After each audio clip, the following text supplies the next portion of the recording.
हर हर महादेव। आप सभी का दिन शुभ हो। आज फाल्गुन मास का 7वां दिन है और इसी शुभ अवसर पर आज आप सुनेंगे फाल्गुन मास महात्म का 7वां अध्याय। उससे पहले सुनिए भगवान शिव के मछुआरा बनने की एक बहुत ही अद्भुत कथा। आप सभी से अनुरोध है कथा को सुनकर अगर आपको कथाएं अच्छी लगती हो, भगवान शिव में आपकी भक्ति हो तो आप इन वीडियोज़ को लाइक करके हो सके तो शेयर भी जरूर कर दिया करें ताकि ज़्यादा से ज़्यादा लोग इन कथाओं का श्रवण कर सके। एक बार भगवान शिव कैलाश पर्वत पर वेदों का रहस्य देवी पार्वती जी को समझा रहे थे। पार्वती जी बड़े ध्यान से सुन रही थी, किंतु बीच बीच में वे ऊँग भी लगती थी। जब बहुत प्रयास करने पर भी देवी पार्वती अपने मन को एकाग्र ना रख सकी तो भगवान शिव थोड़े क्रोध में आकर बोले, देवी ये क्या हो रहा है? मैं आपको इतना गढ़ रहस्य समझा रहा हूँ और तुम हो कि झपिया ले रही हो। तुम में तो इतनी ही बुद्धि है जितनी किसी मछुआरे की स्त्री में। जाओ मृत्यु लोक में किसी मछुआरे की स्त्री के रूप में जन्म लो। अब भगवान शिव के श्राप से देवी पार्वती जी उसी क्षण वहाँ से गायब हो गई। बाद में भगवान शिव को बड़ा पश्चाताप हुआ कि मैंने क्या किया। जिसका स्नेह मेरे लिए अगाध था उसी को आवेश में आकर मैंने त्याग कर दिया। भगवान शिव की मनोदशा उनके परम सेवक नंदी से छुपी नहीं थी। नंदी सोचने लगे, स्वामी बहुत बेचैन है माता पार्वती जी के बिना, और जब तक माता लौटे नहीं स्वामी को चैन नहीं पड़ेगा। उधर देवी पार्वती मृत्यु लोक में पहुंची और एक शिशु बालिका के रूप में पूर्ण वृक्ष के नीचे लेट गई। थोड़ी ही देर में पुअर कबीले के कुछ मछुआरे अपने सरदार के साथ वहां से गुजरे तो उनकी नज़र उस नन्ही सी कन्या पर पड़ी। सरदार कन्या को उठाया और उसे भगवान का भेजा हुआ उपहार समझकर अपने घर में ले आया। फिर उसने उस बालिका का नाम रखा पार्वती। जब वह कुछ बड़ी हुई तो अपने पिता के साथ मछलियाँ पकड़ने जाने लगी। बड़ी होकर उसने नाव चलाना भी सीख लिया था। पार्वती अपूर्व सुंदरी थी। कबीले के कितने ही युवक उसके रूप की प्रशंसा करते नहीं अघाते थे। उनमें से कोई तो पार्वती के साथ विवाह करने के इच्छुक भी रखते थे, लेकिन पार्वती उनमें से किसी के साथ भी विवाह के लिए इच्छुक नहीं थी। उधर कैलाश पर्वत पर भगवान शिव को देवी पार्वती का वियोग असहनीय हो रहा था। फिर एक दिन उन्होंने अपने मन की व्यथा नंदी से कह दी। भगवान बोले, नंदी मैं रात दिन देवी पार्वती के बिना बहुत बेचैन रहता हूँ और उस घड़ी को कोसता रहता हूँ जब मैंने क्रोध में आकर देवी को श्राप दे दिया था। काश उस समय मैंने धैर्य से काम लिया होता। नंदी ने दोनों हाथ जोड़कर भगवान शिव से कहा, प्रभु तब आप पृथ्वी पर जाकर उन्हें स्वयं क्यों नहीं ले आते? कैसे लाओ नंदी, उनका विवाह तो किसी मछुआरे से ही होगा। भगवान शिव के मुंह से करह से निकली शिव जी के मन की व्यथा जानकर नंदी विचार करने लगी कि मुझे कोई ऐसा जतन करना चाहिए जिसे स्वामी को मछुआरा ही बनना पड़े। यह विचार करके नंदी ने एक बहुत बड़ी मछली का रूप धारण कर लिया और उस तट की ओर चल पड़ा जिस पर परवल कबीले के मछुआरे रहा करते थे। वहां पहुंचकर मछली बने नंदी ने मछुआरे के बीच आतंक फैला दिया। मछुआरे जल में अपना जाल डालती तो मछलियां उनके जालों को काट डालती, उनके नाव को पलट देती। मछली का आतंक जब ज़्यादा ही बढ़ गया तो कबीले के मुखिया ने घोषणा कर दी कि जो भी आदमी इस मछली को पकड़कर लाएगा उसी के साथ मैं अपनी पुत्री का विवाह करूंगा। अनेकों युवकों ने उस मछली को पकड़ने का प्रयास किया लेकिन असफल रहे। असहाय होकर मछुआरे सरदार ने भगवान शिव की ही शरण ली। कहने लगा, हे दया के सागर, हे कैलाशपति, हमें इस मछली से छुटकारा दिलाओ। मछुआरों की बेटी ने भी शिव जी की प्रार्थना करते हुए कहा, हे सदाशिव, हे प्रलयकर, हमारी सहायता करो। अब तो हमें केवल आपका ही आश्रय है। प्रभु भगवान शिव ने उनकी पुकार सुनी। एक मछुआ का वेश बनाकर वे मुखिया के पास पहुँचे। उन्होंने मुखिया से कहा, मैं उस मछली को पकड़ने के लिए आया हूँ। मुखिया ने कहा, नौजवान, अगर तुमने उसे पकड़ लिया तो हमारी जाति सदैव तुम्हारे गुण गाएगी। अगले दिन भगवान शिव एक बहुत बड़ा जाल लेकर सागर के जल में उतर पड़े। उन्होंने जाल फेंका तो मछली आकर उसमें फंस गई, जो वास्तव में नंदी थे।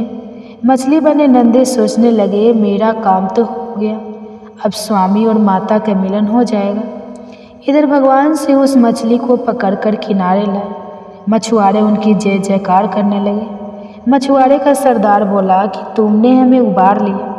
युवक, हम किस प्रकार तुम्हारा आभार व्यक्त। फिर अपने वचन के अनुसार मछुआरे सरदार ने बड़ी धूमधाम से अपनी पुत्री का विवाह उस युवक के साथ कर दिया। और इस तरह मछुआरे शिव और मछुआरे पार्वती जी के विवाह के बाद नंदी अपने वास्तविक स्वरूप में प्रकट हो गए और उन्हें अपनी पीठ पर बैठाकर कैलाश पर्वत पर ले आए। भगवान शिव की अंत वेदना दूर हो गई और देवी पार्वती श्राप से मुक्त हो गई और जीवन चक्र पहले की ही तरह चलने लगा। अब मिलकर प्रेम से बोलिए, भले शंकर भगवान की जय, माता पार्वती माता की जय। अब सुनिए आज का महात्म्य है। श्री सूत जी कहते हैं, राज सिंहासन प्राप्त कर लेने पर वीर राजा भद्रयु ने किसी समय अपनी धर्मपत्नी के साथ रमणी वन में प्रवेश किया। वहाँ उन्होंने देखा कि कुछ ही दूरी पर एक ब्राह्मण पति पत्नी चिल्लाकर भाग रहे हैं और कोई बाघ उनका पीछा कर रहा है। वे दोनों पति पत्नी चिल्लाकर कह रहे थे कि महाराज, हे राजन, हे करुणानिधि, हमारी रक्षा कीजिए, रक्षा कीजिए। यह पुकार सुनकर राजा ने अपना धनुष उठाया। इतने में ही वह बाघ आ पहुंचा। उसने ब्राह्मणी को पकड़ लिया। वह हाँ नाथ, हाँ नाथ, हाँ प्राण, बोला हाँ शंभु, हाँ जगदीश्वर आदि कहकर विलाप करने लगी। बाघ बड़ा ही भयानक था। उसने जैसे ही ब्राह्मणी को पकड़ा, तुरंत ही राजा भद्राय ने अपने तीखे बाणों से उसके मर्ण में आघात कर दिया। किंतु वह महाबली बाघ उन बाणों से तनिक भी व्यथित न होकर ब्राह्मणी को बलपूर्वक खींचकर दूर निकल गया। अपनी पत्नी को बाघ के पंजे में पड़ी हुई देखकर ब्राह्मण को बड़ा दुख हुआ। वह विलाप करने लगा, हाँ प्रिय, हाँ कांत, हाँ पतिव्रत, मुझे यहाँ अकेला छोड़कर तुम परलोक में कैसे चली गई? तुम्हें छोड़कर मैं कैसे जीवित रह सकता? राजन, तुम्हारे वे अस्त्र शस्त्र कहाँ हैं जिनकी बड़ी प्रशंसा सुनी जाती है? वह महान धनुष अब क्या हो गया? तुम्हारा 12,000 हाथियों से भी अधिक बल कहाँ है? तुम्हारे शंख खड्ग और मंत्रासद विद्या से क्या लाभ हुआ? दूसरों को छीन होने से बचाना तो एक क्षत्रिय का परम धर्म है। धर्म के राजा अपना धन और प्राण देकर भी शरण में आए हुए दीन दुखियों की रक्षा किया करते हैं। जो पीड़ितों की प्राण रक्षा नहीं कर सकते, ऐसे लोगों के जीवन की अपेक्षा तो उनकी मृत्यु ही श्रेष्ठ है। इस प्रकार ब्राह्मण का विलाप और उसके मुख से अपनी पराक्रम की निंदा सुनकर राजा ने शोक से मन ही मन इस प्रकार विचार किया, अहो, आज भाग्य की उलट फेर से मेरा पराक्रम नष्ट हो गया, मेरे धर्म का विनाश हो गया, अतः मेरी संपदा, राज और आयु का भी निश्चय ही नाश हो जाएगा। ऐसा कहकर राजा भद्राय ब्राह्मण के चरणों में गिर पड़े और उसे धीरज देते हुए कहने लगे, हे ब्राह्मण, मेरा पराक्रम नष्ट हो गया, मुझ क्षत्रिय धर्म पर आप कृपा कीजिए। महामते, शोक छोड़ दीजिए, मैं अपने मनोवांछित पदार्थ दूंगा। यह राज, यह रानी और मेरा यह शरीर सब कुछ आपके अधीन है। बोलिए, आप क्या चाहते हैं? ब्राह्मण बोले, राजन, अंधे को भला दर्पण से क्या काम? जो भिक्षा मांगकर अपना जीवन निर्वाह करता हो वह बहुत से घर लेकर भला क्या करेगा? जो मूर्ख है उसे पुस्तक से क्या काम? और जिसके पास स्त्री नहीं है वह धन लेकर क्या करेगा? मेरी पत्नी चली गई, मैंने कभी काम सुख का उपभोग नहीं किया, अतः काम भोग के लिए आप अपनी इस बड़ी रानी को मुझे दे दीजिए। राजा कहने लगे, ब्राह्मण, क्या यही तुम्हारा धर्म है? क्या तुम्हें गुरु ने यही उपदेश दिया है? क्या तुम नहीं जानते कि प्राय स्त्री का स्पर्श स्वर्ग और सुयश की हानि कराने वाला है? पर स्त्री के उपभोग से जो पाप कमाया जाता है उसे सैकड़ों प्रायश्चित द्वारा भी कभी धोया नहीं जा सकता। ब्राह्मण कहने लगे, राजन, मैंने अपनी तपस्या से भयंकर ब्रह्मा हत्या और मदिरा पान जैसे पाप का भी नाश कर डालूंगा। फिर पर स्त्री संगम भला किस गिनती में है?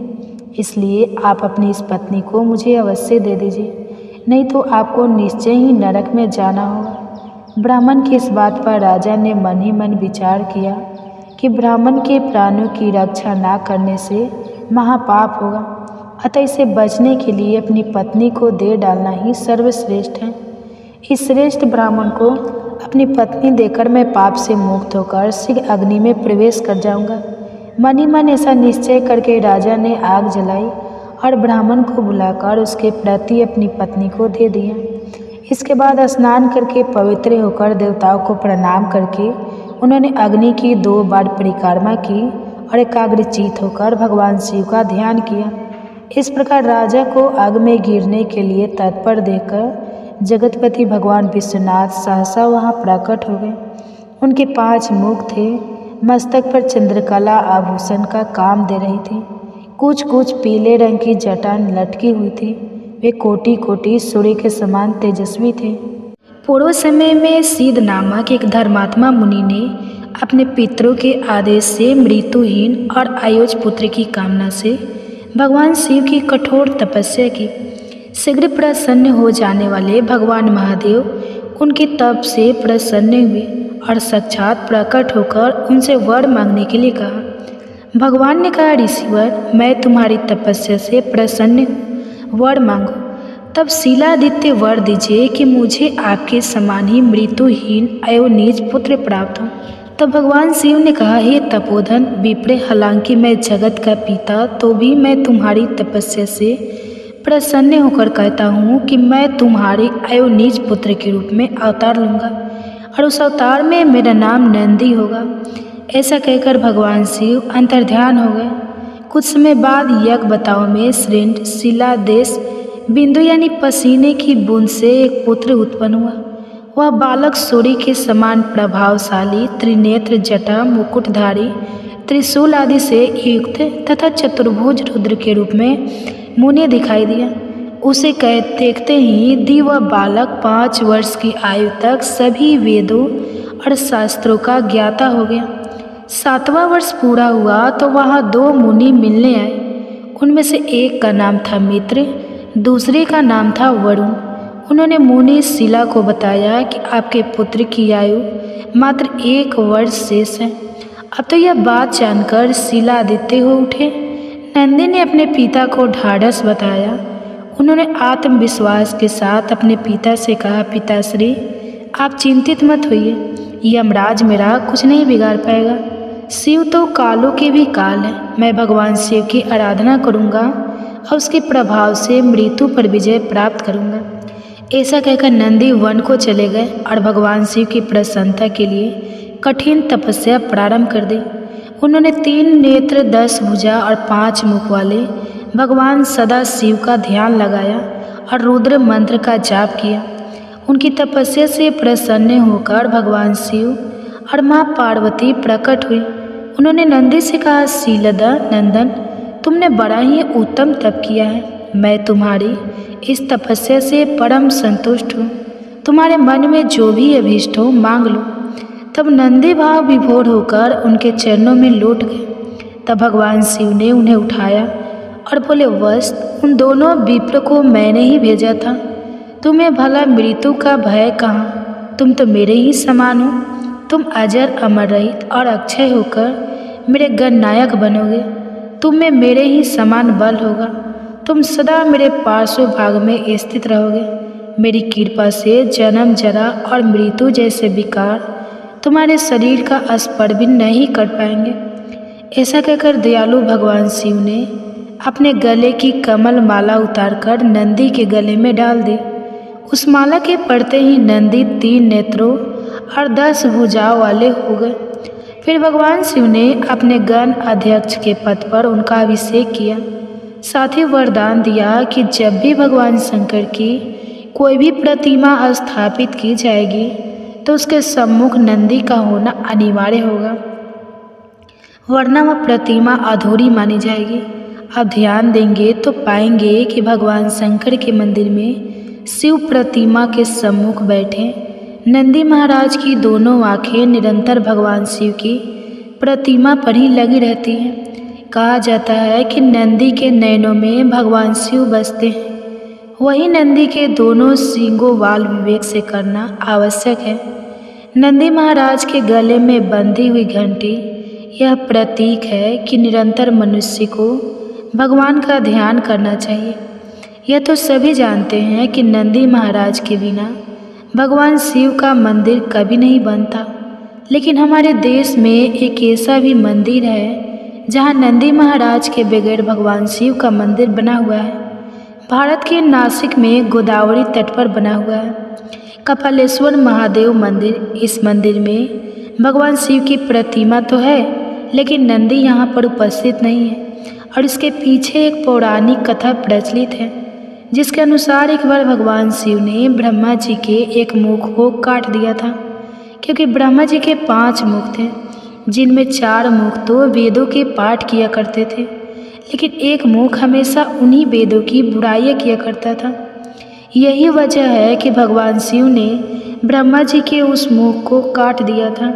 हालांकि उस कृतज्ञ के लिए शंकर जी को ब्रह्मा हत्या का भी दोष लगा था, और इसी दोष को दूर करने के लिए भगवान शिव इधर उधर भटक रहे थे। एक बार भगवान शंकर सोमेश्वर पहुँचे, जहाँ उन्हें गाय के बछड़े ने बताया कि गोदावरी नदी के तट पर स्थित रामकुंड में स्नान करने से ब्रह्मा हत्या के दोष से मुक्त हुआ जा सकता है। तब भगवान शिव ने बछड़े के कहे अनुसार रामकुंड में स्नान किया, और इस प्रकार उन पर लगा ब्रह्मा हत्या का पाप दूर हो गया। भगवान शिव ने उस बछड़े को अपना गुरु मान लिया, और बछड़े के रूप में नंदी जी ही महाराज शिव जी के सामने प्रकट हुए थे। उस समय शिव जी ने उन्हें अपना गुरु मान लिया था। यही कारण है कि जब कपालेश्वर मंदिर का निर्माण हुआ, तो भगवान शिव ने उस मंदिर में नंदी महाराज के सम्मुख बैठने से मना कर दिया, क्योंकि वह उनको अपना गुरु मान चुके थे। यही कारण है कि नासिक कपालेश्वर मंदिर में भगवान शिव की प्रतिमा तो है, लेकिन नंदी महाराज इसमें स्थापित नहीं है। ऐसा विश्वास है कि यदि कोई मनोकामना नंदी बैल के कानों में कह दी जाए, तो मनोकामना बहुत शीघ्र पूर्ण हो जाती है, क्योंकि नंदी बैल को भगवान शिव का कोतवाल माना जाता है, और हमारी मनोकामनाएं भगवान शिव तक नंदी बैल ही पहुँचाते हैं। इसलिए कभी भी भगवान शिव की पूजा करने के साथ साथ बैल की पूजा भी अवश्य करनी चाहिए। तो यह थी नंदी बैल की कथा। आप सुनिए आज का महात्म। श्री सूत जी कहते हैं, एक समय दशा देश के राजा व्रज बाहु की पत्नी सुमति अपने नवजात शिशु के साथ असाध्य रोग की शिकार हो गई थी। इसलिए दुष्ट बुद्धि राजा ने उसे वन में त्याग दिया। वहाँ पर अनेक तरह के कष्ट भोगते हुए वह प्रयासपूर्वक आगे बढ़ने लगी। बहुत दूर जाने पर उसने वैसे का एक नगर देखा, जिसमें बहुत से स्त्री पुरुष नहा करते थे। उस नगर का रक्षक एक बहुत बड़ा महाजन वैसे था, जो कि प्रज्ञाकर के नाम से प्रसिद्ध था। वह दूसरे कुबेर के समान धनवान था। उस वैसे आज के घर में सेवा टहल का कार्य करने वाली कोई दासी उधर ही आ रही थी। वह दूर से ही राजपत्नी को देखकर उसके पास आई। उसने रानी को देखते ही उसका सारा हाल जान लिया। वह पुत्र सहित अत्यंत कष्ट भोग रही थी। दासी ने अपने स्वामी को उस स्त्री का दर्शन कराया। वैश्यराज ने रोगी पुत्र के साथ स्वयं भी रोग से पीड़ित हुई। राजपत्नी को एकांत में बुलाकर उसका सारा हाल पूछा, और सब बातें जान लेने पर अपने घर के पास में ही एकांत घर में उसे ठहरा दिया। अन्न, वस्त्र, जल और सैया आदि का प्रबंध करके वैसे ने अपनी माता के समान उसका आदर किया। उस घर में सुरक्षित होकर रहती हुई राजपत्नी के व्रण और यक्ष्मा आदि रोगों की शांति नहीं हुई। कुछ ही दिनों में रानी का पुत्र भी घाव से पीड़ित होकर वैद्य की पहुँच से बाहर हो गया, अर्थात वैद्य भी उसका इलाज नहीं कर पाए और वह मृत्यु को प्राप्त हो गया। अपने पुत्र के मरने पर रानी को बड़ा दुख हुआ और वह दुख से ग्रस्त होकर मूर्छित हो गई और टूटी हुई बेल के समान धरती पर गिर पड़ी। फिर होश आने पर वैसे की स्त्रियों ने उसे बहुत समझाया। फिर वह बहुत दुखी होकर विलाप करने लगी कि हाँ, पुत्र वधु बांधव से त्यागी हुई अपने इस दीन और अनाथ माता को छोड़कर तुम कहाँ चले गए। जब वह इस प्रकार विलाप कर रही थी, उसी समय ऋषभ नाम से प्रसिद्ध एक शिव योगी वहाँ आ पहुँचे। बैसेराज ने अर्घ देकर उनका आदर सत्कार किया, जिसके बाद वे शोकग्रस्त राजपत्नी के पास जाकर इस प्रकार कहने लगे, बेटी तुम इतना क्यों रो रही हो? संसार में जिसका जन्म हुआ है और कौन मृत्यु को प्राप्त हुआ, यह शरीर आदि जल के फेन के समान क्षण भंगुर, कभी इनके होने का भ्रम होता है तो कभी यह शांत हो जाते हैं और कभी पुनः इनकी स्थिति होती है। इसलिए फेन अर्थात झाग के समान इस शरीर की मृत्यु होने पर विद्वान पुरुष शोक नहीं किया करते। सतव आदि तीनों गुण माया से उत्पन्न होते हैं और उन्हीं तीनों गुणों के शरीर की उत्पत्ति होती है। वर्तमान संसार में जीव अपने कर्मों के बंधन से बनकर बार बार ऐसी सुख अथवा दुखम अवस्था को प्राप्त होता है जिसका अनुमान करना अत्यंत कठिन है। जिनकी आयु एक कल्प तक की मानी गई है, ऐसे देवताओं की स्थिति में भी उलट फेर होता रहता है। फिर जो अनेक प्रकार के रोगों से ग्रस्त है, ऐसे मनुष्य देहधारी प्राणियों की तो भला बात ही क्या है। भगवान शिव की एक धार्मिक कथा के साथ ऋषि उपमन्यु बड़े प्रेम प्रीति थे। दिन रात भगवान की भक्ति किया करते और अपने प्रेम के प्रसून यानी पुष्प भगवान शिव के चरणों में अर्पित किया करते थे। न उन्हें खाने की सूझ थी, न विश्राम की चिंता। वृक्षों से गिरे हुए फल ही उनका एकमात्र भोजन था। धरती ही उनकी सैया थी और अंबर यानी आसमान ही उनके लिए छाया के समान था। एक बार ऋषि उपमन्यु परिभ्रमण के लिए निकले। वे घूमते घूमते समुद्र के तट पर चले गए। समुद्र में ऊंची ऊंची लहरें उठ रही थी। भैरव गर्जन हो रहा था। उपमन्यु को वे लहरें प्रकृति के कोमल हाथों के समान लगी और वह भैरव गर्जन मधुर संगीत के समान उन्हें लगने लगा। उन्होंने सोचा, यह जगह तो बड़ी मनोरम है, बस यही तप करना चाहिए। यह सोचकर ऋषि उपमन्यु समुद्र के तट पर बालू के कणों के ऊपर आसन बिछाकर बैठ गए और भगवान शिव के ध्यान में मग्न हो गई। कई वर्षों तक ऋषि उपमन्यु इसी तरह से तपस्या करते रहे। उनके इस अखंड तप को देखकर देवराज इंद्र आकुल हो उठे। उन्होंने सोचा, कहीं ऐसा ना हो कि उपमन्यु अपने तप की शक्ति से स्वर्ग पर अपना अधिकार जमा ले। अब देवराज इंद्र के मन में ईर्ष्या जाग उठी। वे ऋषि उपम के तप को डिगरा के लिए कुबेर देवता को साथ लेकर चल पड़े। अब दोनों विचित्र वेश धारण करके समुद्र तट से कुछ दूरी पर ही थे कि उन्हें दो और मनुष्य दिखाई पड़े जो एकदम उन्हीं के समान वेशधारी थे। वे मन ही मन सोचने लगे कि यह दोनों कौन है और कहाँ जा रहे हैं। तभी देवराज इंद्र के कानों में डमरू की ध्वनि सुनाई पड़ी। उन्होंने डमरू की ध्वनि को सुनकर सोचा, अवश्य ये शिव जी की ही महिमा संभव। भगवान शिव ही इन दोनों मनुष्य के रूप में यह प्रकट हुए हैं और ये ऋषि उपमन्यु की दृढ़ता की परीक्षा लेना चाहते हैं। छिप कर देखना चाहिए कि यह क्या करते हैं। वे दोनों मनुष्य समुद्र तट पर ऋषि उपमन्यु के निकट उपस्थित हो गए और उन्होंने अपना विचित्र वेश बना लिया। एक के मस्तक पर तो मारे पंख का मुकुट था और दूसरे का मुख आधा मनुष्य और आधा सिंह के समान था। मोर पंख के मुकुटधारी मनुष्य ने ऋषि उपमन्यु को अपना परिचय देते हुए कहा कि मैं देवराज इंद्र हूँ और मेरे साथ जो यह है यह कुबेर है। मैं आपकी तपस्या से प्रसन्न होकर आपको स्वर्ग का वैभव देने के लिए आया हूँ। तब ऋषि उपमन्यु ने कहा, देवराज मुझे शिव जी की प्रेम को छोड़कर और कुछ नहीं चाहिए। आपने दर्शन देकर मुझे कृतार्थ किया, यही बहुत है। इसके सिवा मुझे कुछ नहीं चाहिए। देवराज इंद्र ने ऋषि उपमन्यु को ढीगा नहीं के उद्देश्य से फिर कहा, मुनि मैं देवराज इंद्र कुबेर के साथ आपको कुछ देने के लिए खड़ा हुआ हूँ। आप राज्य वैभव महल जो चाहे मांग लीजिए, मेरे लिए आपको कुछ भी उद्देश्य नहीं है। ऋषि कुछ उत्तर दे पाते उसके पहले ही माया के इंद्र ने कुबेर की ओर देखते हुए कहा, कुबेर महामुनि के लिए इस रेती में स्वर्ण महल बना दीजिए, ऐसा महल जिसकी बराबरी का तीनों लोकों में कोई दूसरा महल ना हो। यह कहकर माया के कुबेर ने अपना हाथ ऊपर उठाया। देखते ही देखते समुद्र के तट पर दिव्य स्वर्ण महल बनकर तैयार हो गया। ऐसा महल जो सभी प्रकार के सुखों और वैभव से परिपूर्ण था। माया के इंद्र ने ऋषि उपमन्यु की ओर देखते हुए कहा, महामुनि, यह स्वर्ण महल आपके लिए है। बालू के कणों से उठकर आप महल में निवास कीजिए और सभी प्रकार के सुखों का उपभोग कीजिए। लेकिन ऋषि उपम ने कहा, देवराज, मैं आपकी कृपा से कृतज्ञ हूँ, पर मुझे शिव जी के प्रेम को छोड़कर और कुछ भी नहीं चाहिए। मेरे लिए बालू के यह कण ही कोमल सैया के समान है, धरती ही मेरा बिस्तर है और यह आकाश का बितान ही मेरा घर है। यह सुनकर माया के इंद्र की भौं टेढ़ी हो गई।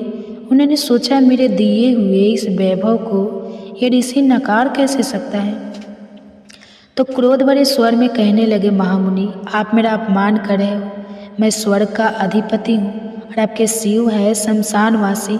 मेरे पास तो स्वर्ग का वैभव है, जबकि आपके नंग धगंग शिव के पास तो कुछ भी नहीं है।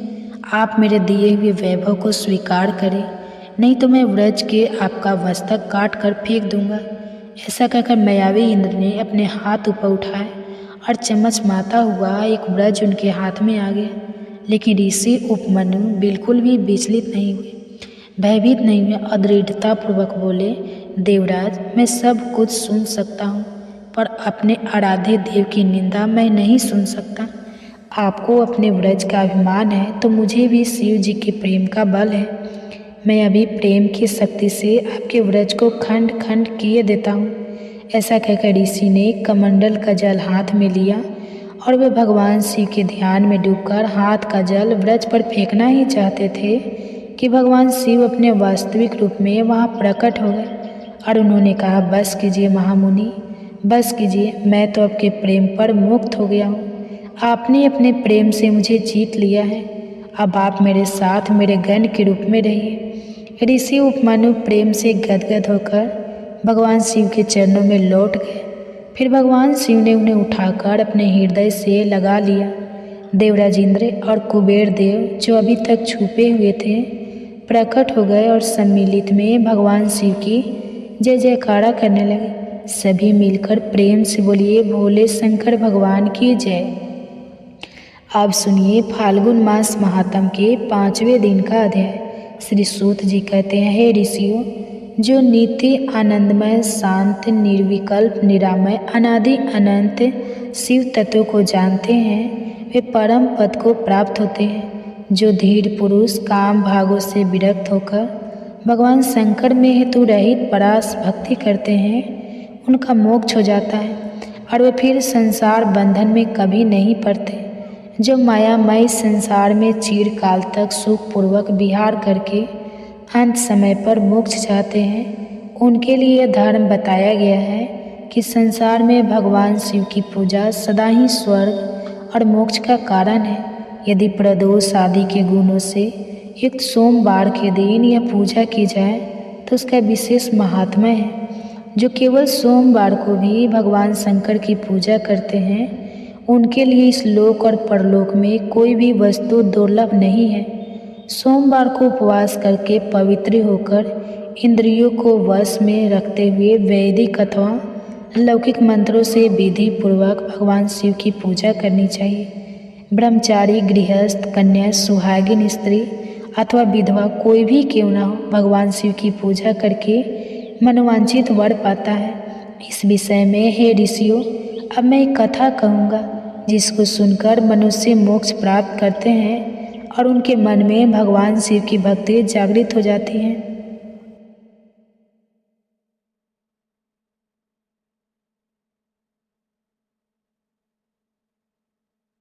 तालाब नाले सूख गए, समस्त सृष्टि में हाहाकार मच गया। प्राणी जल की बूंद बूंद के लिए तरस गए और भूख से निष्प्रभ भी हो चुके थे। किसान अपनी सोने जैसी धरती के बंजर हो जाने के भय से हर समय प्रार्थना में लीन रहते। सूर्य अपने प्रकाश को जिसे अग्नि के रूप में धरती पर डाल रहा था, उसे समस्त जीव जंतु अकाल मृत्यु को प्राप्त होने लगा।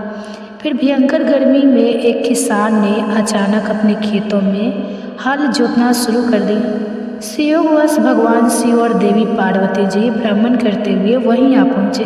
कमजोर शरीर वाले उस किसान को बंजर धरती पर हल चलाते और पसीने से लथपथ हुए जब माता पार्वती ने देखा तो उनका हृदय पसीज गया। वो सोचने लगी, ये किसान बिना जल के धरती पर हल क्यों चला रहा है? जब तक अकाल की स्थिति है, हल चलाने का तो कोई औचित्य ही नहीं होगा। इसी सोच में डूबी हुई माता पार्वती जी भगवान शिव बोले, देवी क्या सोच रही हो? तब भगवान शिव से देवी पार्वती जी बोली, देव, पिछले कई वर्षों से अकाल पड़ा हुआ है। बिना वर्षा के इस बंजर धरती पर कुछ भी तो नहीं उगेगा। फिर इस किसान को क्या पड़ी है जो इस भयंकर गर्मी में धरती पर हल चला रहा है? इससे वह खुद भी परेशान हो रहा है और बेचारे भूखे प्यासे बैल भी परेशानी में। क्या इस किसान को लगता है कि वर्षा होगी? देवी पार्वती जी की बात सुनकर भगवान शिव बोले, देवी नहीं, इसे कोई पूर्वाभास नहीं है कि वर्षा होने वाली है। अकाल के 12 वर्षों का समय बीत जाने से इसे इस बात का भी आभास है कि निकट भविष्य में वर्षा होने का कोई संकेत नहीं है। तब देवी पार्वती जी ने भगवान शिव की बात को बीच में ही काटते हुए कहा, देव, फिर यह व्यक्ति मूर्खता क्यों कर रहा है? क्यों यह सूखे बंजर खेत में हल चला रहा है? तब माता पार्वती जी की शंका का समाधान करते हुए भगवान बोले, देवी, ये व्यक्ति मूर्ख नहीं है, इसे सब कुछ पता है। फिर भी यह हल इसलिए चला रहा है कि कहीं इस लंबे अकाल में निठल्ले बैठे रहने से वो हल चलाना ही ना भूल जाए। भगवान शिव का उत्तर पाकर देवी पार्वती उस किसान के कष्टों के निवारण का उपाय ढूंढने लगी। जानती थी देवी कि भगवान शिव जब भी अपना वर्षादायी शंख बजाते हैं तो वर्षा होने ही लगती है। तब उन्होंने भगवान शिव से कहा, प्रभु, किसान यह सोचकर कि कहीं वह हल चलाना ही ना भूल जाए, कितना कष्ट उठाकर हल चला रहा है। लेकिन प्रभु, आपने भी तो इतने वर्षों से अपना वर्षा शंख नहीं बजाया है, कहीं ऐसा ना हो कि आप भी शंख बजाना भूल जाए। तब भोलेनाथ तपाक से बोले, नहीं पार्वती, ऐसा कैसे हो सकता है कि मैं शंख बजाना भूल जाऊं? तब पार्वती जी झट से बोली, क्यों नहीं प्रभु, ऐसा क्यों नहीं हो सकता? इतने वर्षों से आपने शंख नहीं बजाया, ऐसे में हो सकता है इस किसान की तरह आप भी शंख बजाना ही भूल गए हों। तब भगवान शिव कहने लगे, नहीं पार्वती, मुझे शंख बजाना आता है और अपना शंख बजाना ना तो मैं भूला हूँ और ना कभी भूल ही सकता हूँ। भगवान शिव ने देवी पार्वती जी की शंका निवारण के प्रयास में कहा, लेकिन पार्वती जी थी कि अपनी जगह अड़न थी। कहने लगे, भोलेनाथ, अगर ऐसा नहीं है तो फिर एक बार बजाकर देख क्यों नहीं लेते? देवी की बात सुनकर भगवान शिव को भी लगा कि वे संदेह में गिर गई है। उनका संदेह दूर करने के लिए उन्होंने तुरंत अपनी झोली से दाई शंख निकाला और पूरे वेग से उसे बजाने लगे। बस फिर क्या था, शंखनाद होते ही समूचे आकाश में मेघ घिरा, काले रंग के घनघोर बादल आकाश में, और बारिश ना हो, ऐसा भला कैसे होता? फिर भगवान शिव पूरे वेग से शंखनाद करते रहे और मेघ भी पूरे जोर शोर से बरस पड़े। देखते देखते मूसलाधार बारिश होने लगी, समूची धरती जलमग्न हो उठी। इतनी बारिश हुई कि सारी धरती की प्यास बुझ गई। अब किसान नाचने लगे। मनुष्य की क्या समझ, पशु पक्षी भी भगवान शिव की इस कृपा से धन्य उठे। माता पार्वती समूचे संसार की प्रसन्नता से गदगद हो उठी। माता पार्वती जो अपनी व्यवहार कुशलता के कारण पृथ्वी वासियों को संकट से बचाने के कारण ही जगदम्बा कहलाई। वे भगवान शिव से मुस्कुराते हुए बोली, स्वामी, आप तो सचमुच भोले भंडारी हैं। भगवान शिव भी समझ चुके थे कि देवी पार्वती ने उनसे शंख बजाने का आग्रह बार बार क्यों किया था। तो यह थी भोले शंकर की कृपा की कहानी। अब सुनिए फाल्गुन मास महात्म का आज का दिन। श्री सूत जी कहते हैं, त्रयोदशी तिथि में से यह काल प्रदोष कहा गया है। प्रदोष काल के समय महादेव जी कैलाश पर्वत के रजत भवन में नृत्य करते हैं और देवतागण उनके गुणों का सत्वन करते हैं। इसलिए धर्म, अर्थ, काम और मोक्ष की इच्छा रखने वाले पुरुषों को प्रदोष काल में नियम पूर्वक भगवान शिव की पूजा, होम, कथा और गुणगान करना चाहिए। दरिद्रता के अंधकार से अंधे और भावसागर में डूबे हुए संसार भय से भीरू मनुष्य के लिए यह प्रदोष रथ पार लगाने वाली नौका है।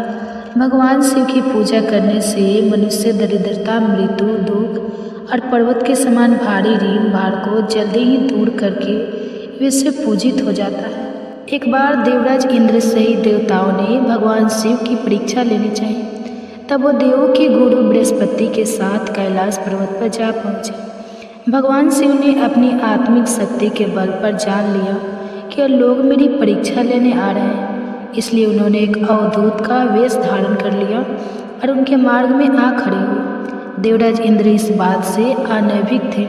तब इंद्र ने उन्हें राह से हट जाने का संकेत किया, किंतु अवधूत विषधारी शिव जी अपने स्थान पर खड़े रहे। यह देखकर इंद्र को क्रोध आ गया। कहने लगे, अरे हट, रास्ते से जानती नहीं मैं कौन हूँ, हट जा, नहीं तो ब्रत से तेरे टुकड़े टुकड़े कर दूंगा। धमकी सुनकर अवधूत वेशधारी शिव जी को क्रोध आ गया। उन्होंने जोर से एक हुंकारा भरी, जिसे सुनकर चारों दिशाएं कांप उठी। गुरु बृहस्पति तुरंत भाप गए कि अवधूत वास्तव में और कोई नहीं बल्कि स्वयं भगवान शिव है। तब उन्होंने, क्या अनर्थ कर रहे हो सुरेंद्र, तुम भगवान शिव को नहीं पहचान रहे? अरे यह तो साक्षात भगवान शिव है। तब इंद्र को अपनी भूल का ज्ञान हुआ और वह तुरंत भगवान शिव के चरणों में गिरकर क्षमा मांगने लगा। कहने लगा कि क्षमा करें भगवान, मुझसे पहचानने में भूल हो गई। गुरु बृहस्पति ने भी कहा, हाँ प्रभु, देवेंद्र को क्षमा कर दीजिए, ये आपको पहचान नहीं पाए थे और अनजाने में ही इन्होंने आपको अपशब्द भी कह दिए। क्षमा कीजिए प्रभु। गुरु बृहस्पति की अनुनय विनय करने पर भगवान शिव ने इंद्र को क्षमा कर दिया। फिर इस घटना के कुछ दिनों के बाद एक विलक्षण चमत्कार हुआ। समुद्र तट पर गंगा सागर के किनारे एक बालक रेत में पड़ा हुआ रुदन कर रहा था। उसके गले में इतना प्रलयकारी रुदन फूट रहा था कि उसके चारों दिशाएं कांपने लगी। देव, दानव, दैत्य सब घबरा गए। वायु थम सा गई। घबराए देवता इंद्र सहित पितामह ब्रह्मा के पास पहुँचे और उनसे कहा, पितामह, सागर संगम पर एक अद्भुत बालक रेत में पड़ा रो रहा है और वह इतनी जोर जोर से रुदन कर रहा है कि देवों में तो भय छा गया है। कृपया चलकर इस संकट को दूर कर दीजिए। फिर पितामह ब्रह्मा, इंद्र आदि देवताओं के साथ सागर संगम पर पहुँचे। पितामह के पहुँचते ही सागर अपने स्थान से निकला। उसने इंद्र सहित पितामह की वंदना की। ब्रह्मा जी ने सागर से पूछा, जल में रेत पर पड़ा यह बालक कौन है? और इसके रुदन को सुनकर समस्त संसार त्रस्त हो रहा है।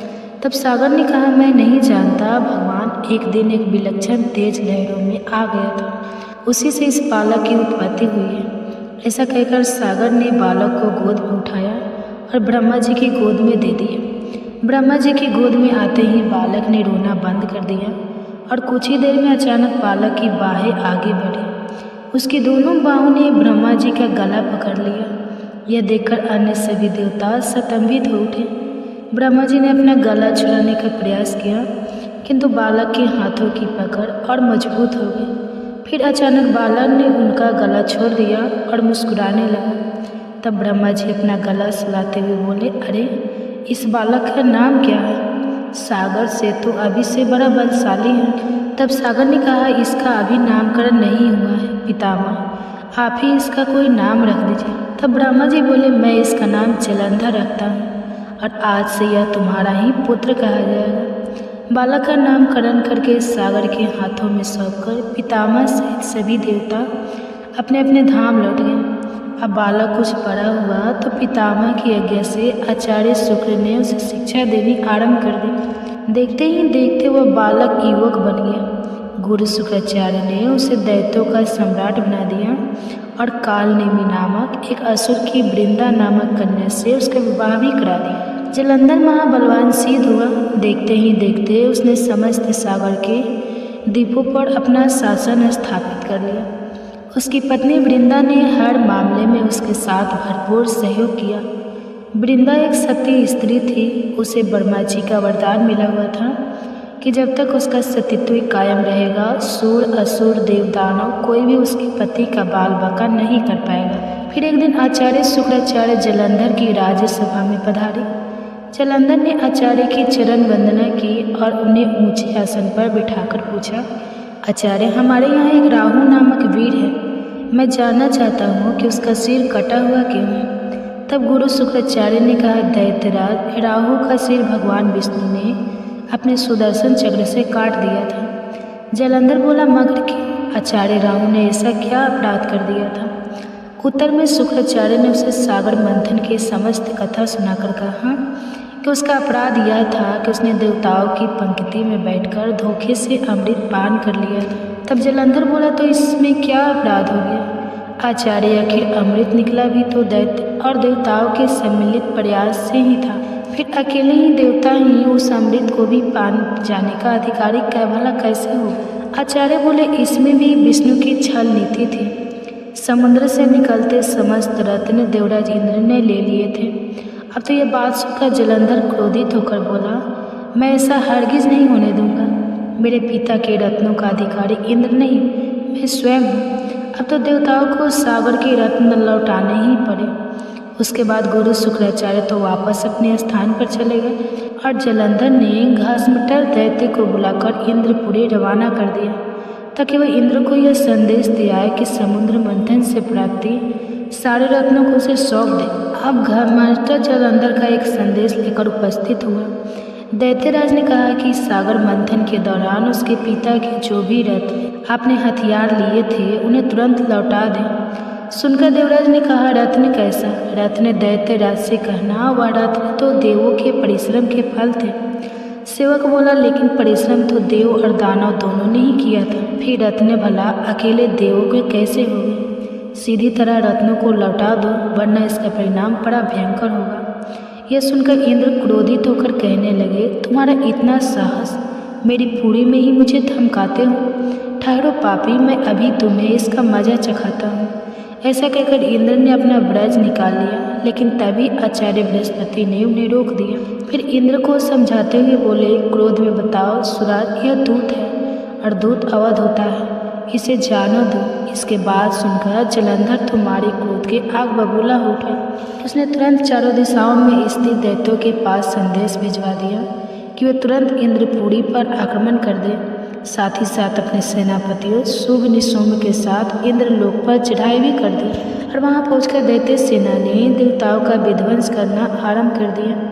दैत्यों के दल अमरावती को नष्ट भ्रष्ट करने में लग गए। दोनों पक्षों के वीरों के शव जमीनों पर गिरने लगे।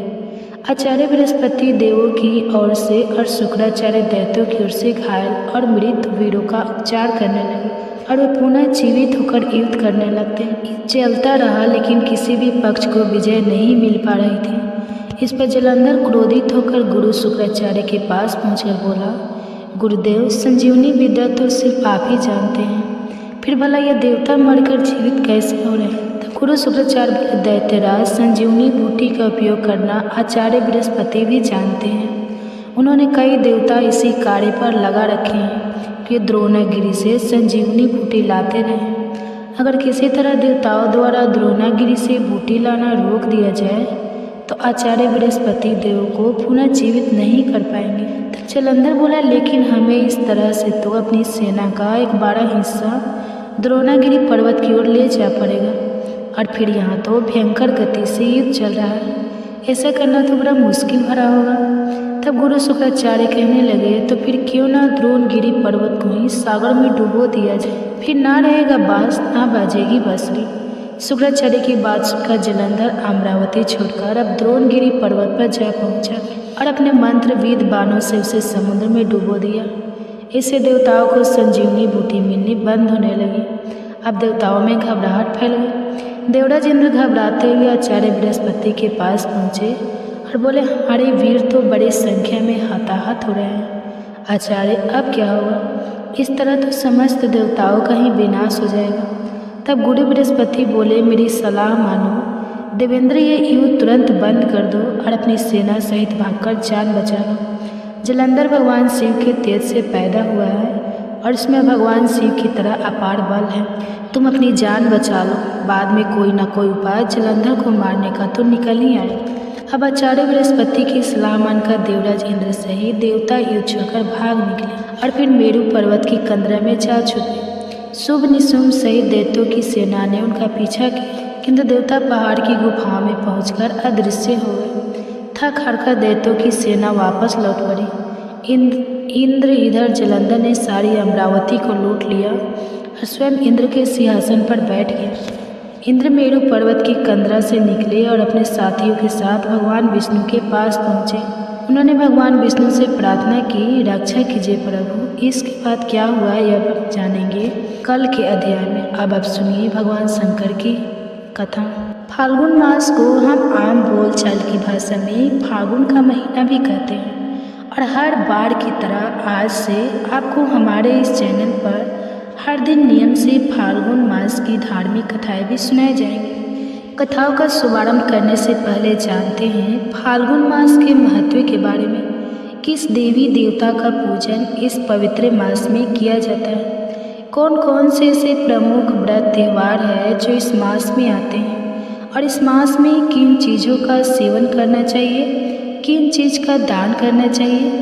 साल 2025 में फाल्गुन मास प्रारंभ होगा 13 जनवरी दिन गुरुवार से और फाल्गुन मास की समाप्ति होगी 14 मार्च शुक्रवार को। फाल्गुन पूर्णिमा के दिन जिस दिन रंगों का त्यौहार होली मनाया जाएगा, इस महीने में आने वाले सबसे खास त्यौहार के बारे में अगर बात करें तो संकष्टी चतुर्थी, विजयादशमी, महाशिवरात्रि, आमला की एकादशी और होली से ठीक 8 दिन पहले उल्लास तक लग जाते हैं। यह 8 दिनों का समय होता है जिसमें सभी शुभ काम रुक जाते हैं।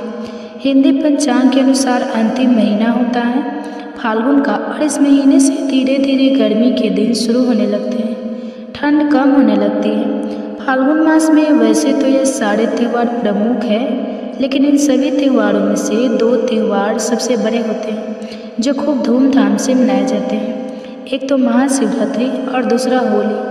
हिंदू धर्म के अनुसार अन्य देवताओं में से एक चंद्र देवता है और चंद्र देवता के स्वामी भगवान शिव हैं और शिव जी ने चंद्रमा को अपने मस्तक पर धारण कर रखा है। इसलिए अगर पुराणों की मानो तो फाल्गुन मास चंद्र देवता की आराधना के लिए सबसे उपयुक्त समय माना जाता है, क्योंकि यह चंद्रमा का जन्म माह भी माना जाता है। इसके अलावा फाल्गुन मास भगवान श्री कृष्ण को भी समर्पित है।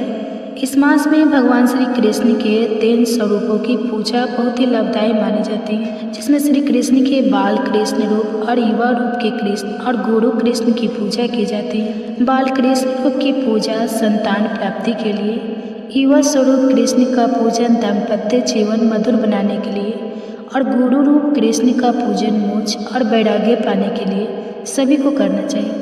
फाल्गुन शुक्ल अष्टमी को महालक्ष्मी जी और माँ सीता जी की पूजा का विधान है। इस मास में अपने खान पान और दिनचर्या में बदलाव करना बहुत ही खास माना जाता है, क्योंकि इस मास में भोजन में अनाज का प्रयोग कम और मौसमी फलों का सेवन अधिक करने की मान्यता है। इस मौसम में गर्म जल को छोड़कर शीतल जल से स्नान करना उत्तम होता है। अगर संभव हो तो गंगा स्नान का लाभ भी अवश्य उठाएं। मान्यता है कि रोगों से मुक्ति पाने के लिए फाल्गुन का महीना उत्तम है और इस महीने में भोले शंकर को सफ़ेद चंदन अर्पित करने से स्वास्थ्य लाभ होता है। चाहे तो आप हर दिन की पूजा में अर्पित कर सकते हैं या जो बहुत ही खास जो भगवान शिव को भी समर्पित दिन होते हैं या कोई खास पूजा पाठ के दिन होते हैं, उनमें आप भगवान शिव का या शिवलिंग का चंदन से अभिषेक कर सकते हैं।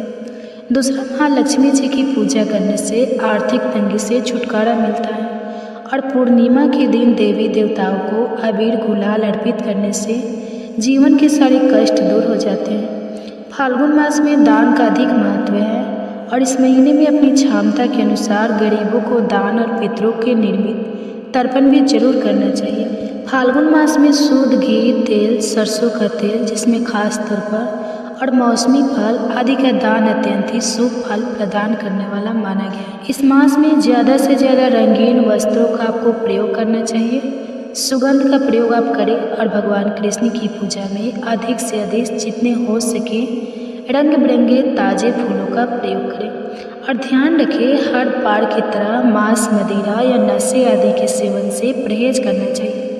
तो चलिए अब शुभारंभ करते हैं फाल्गुन मास महात्म की कथाओं का।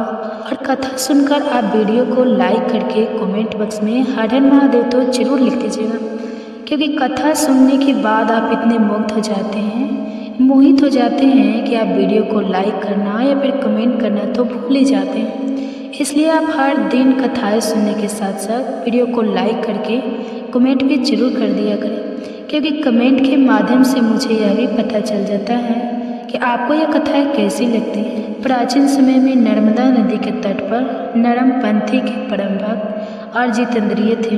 उनका गृहस्थ जीवन बहुत ही सुखी था। एक बार उनकी पत्नी सुचित समृद्धि ने उनसे कहा कि स्वामी, मेरे मन में बड़े समय से एक इच्छा है।